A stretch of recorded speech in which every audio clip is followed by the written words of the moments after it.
Okay, today I am going to talk about the basic part of chemistry which we need to write the chemical reaction later.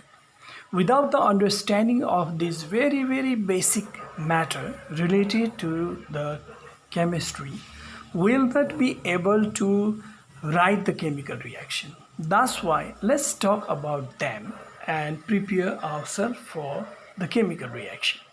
First, what I told you here, element. What is element? If you are told what is element, then you can say that element is a substance which cannot be split up. It cannot be split up. Cannot be split up. Cannot be split up into two or more than two other substances by any chemical means. By any chemical means. Chemical means. What is the meaning of this saying? This is a substance which cannot be broken down or which cannot be divided to other substances. They are pure substance. It cannot be split up into other substances by any chemical means. Just for example, hydrogen. Hydrogen is an element. In the same way, oxygen is another element. In the same way, iron is another element. There are more than 118 elements are discovered till now. These elements are pure substance which cannot be split up into two or more than two other substances. When we heat these substances to break them, it is not possible. The temperature goes on increasing and increasing. Their condition changes. Just for example, iron, when we heat it to very high temperature, it becomes red hot and it will melt also. And if we further heat, it will convert to gas also.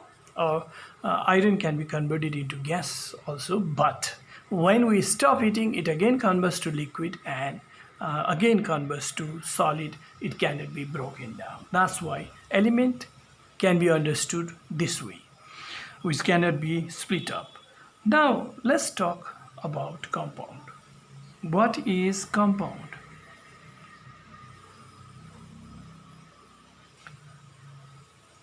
Compound is a substance formed by the chemical combination. You have to remember, chemical combination. Chemical combination of two or more than two elements. Compound is a substance formed by the chemical combination of two or more than two elements in a definite proportion. You have to remember this definite proportion.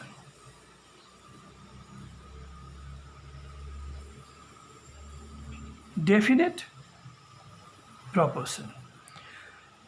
Okay, what can we see? Compound is a substance formed by the chemical combination of two or more than two elements in a definite proportion.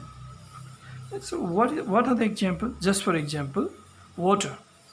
Water is a compound. And this water forms by the combination of two parts of hydrogen and one part of oxygen.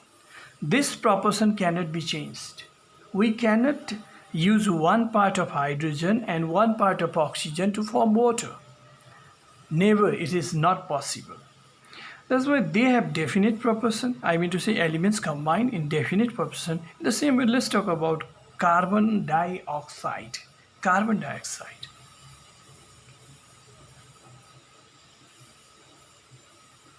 In case of carbon dioxide, what happens? One atom of carbon combines with two atoms of oxygen. I mean to say, in proportion, one part of carbon combines with two parts of oxygen and forms carbon dioxide. This proportion cannot be changed. This proportion cannot be changed. That's why compound is a substance formed by the Chemical combination. Chemical combination means what? When we put certain amount of salt in water, then salt solution forms.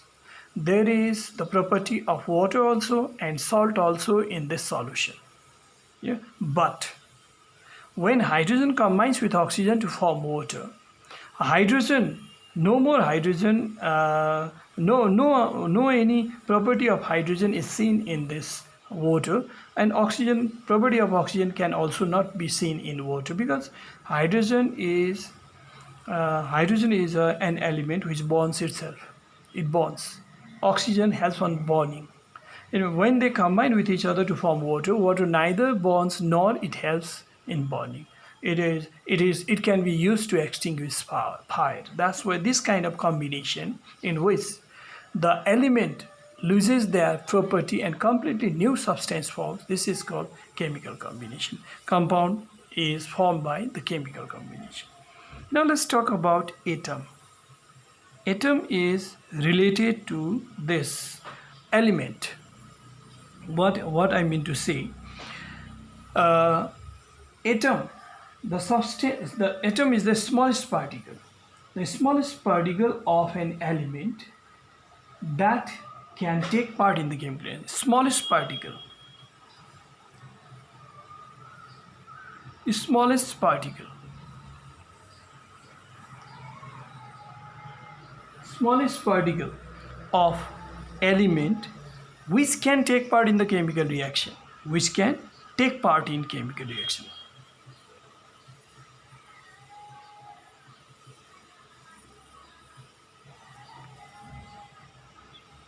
This is the property of atom. Whenever any chemical reaction occurs, then the smallest unit which involves in the reaction is the atom. That's why atom is the smallest particle of the element that can take part in the chemical reaction. Now, if you have to understand a little more, just for example, hydrogen. The smallest particle of hydrogen is atom. It consists of one proton in its nucleus and one electron in its orbit. And this is the smallest particle of what? The element hydrogen, and this is called atom of hydrogen. This way, in the same way, atom of chlorine, atom of oxygen, atom of iron, the smallest particle of the respective elements. Now, a little confusion is in molecule. Let's talk about the molecule. What is molecule? We have to be a little clear about molecule. The smallest particle of a substance. This is smallest particle of a substance. Substance means what? It may be element or it may be compound also. Smallest particle of a substance, element or compound, which can exist freely in nature. Which can exist freely in nature and exist freely in nature.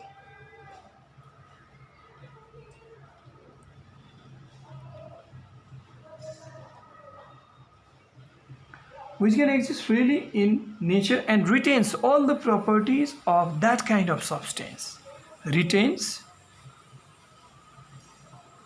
all property of all the properties of that kind of substance. We have to be a little clear about this. What is the meaning? How elements have also molecule and compounds have also molecule. There are some elements which when exist freely in nature, available in the form of molecule. What I mean to say, look at this. Hydrogen is available in the form of molecule.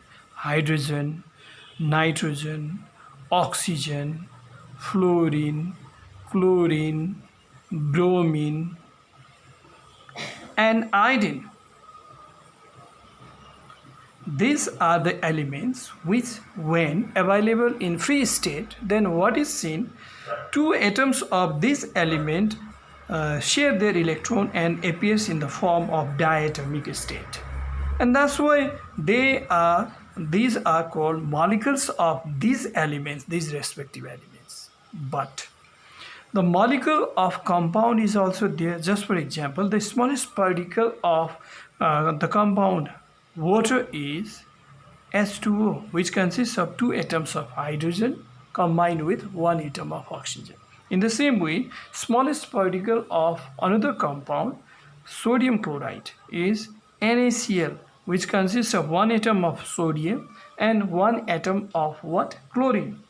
And this is the smallest particle of sodium chloride, which has all the properties of the sodium chloride.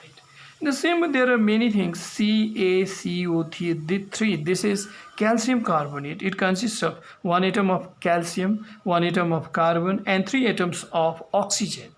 And it retains all the properties of calcium carbonate. That's why molecule maybe of elements also, but we have to be very careful about another point also. Look at this.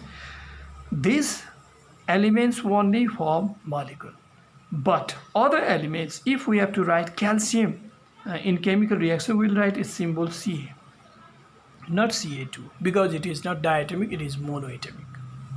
But if you have to write calcium reacts with oxygen, then you have to write O2 for oxygen, because oxygen is available in the form of what? Diatomic state, available in the form of molecule. It is in diatomic state. Calcium never. Calcium is always available in monoatomic state. In the same way, sodium, except these 6, 1, 2, 3, 4, 5, 6, 7, except these 7 elements, all other elements are available in the form of monoatomic state, just like iron will write Fe. In the same way, magnesium will write Mg, but these are available in diatomic state. That's why while writing in chemical reaction, we write them as S2, N2, O2, Fe2, F2, Cl2, etc. We have to remember this. Okay, this much for today.